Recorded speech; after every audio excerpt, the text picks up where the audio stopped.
pondelok 19.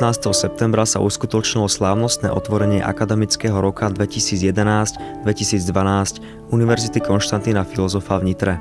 Podujatie sa už tradične konalo v aule UKF a okrem popredných predstaviteľov univerzity sa ho zúčastnili aj noví adepti bakalárskeho, magisterského a doktorandského štúdia.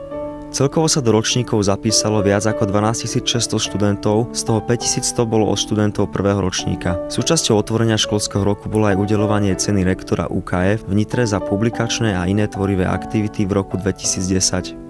Medzi tieto patrilo okrem iného publikovanie v odborných vedeckých časopisoch, vysokoškolských učebniciach, účasť vo vedecko-technických, kultúrnych a edukačných projektoch či v umeleckej tvorbe. Okrem 14 odovzdaných cien v týchto oblastiach boli udelené aj 2 špeciálne ocenenia za celoživotné dielo, a to profesorom Petrovi Libovi a Ondrejovi Šedivému.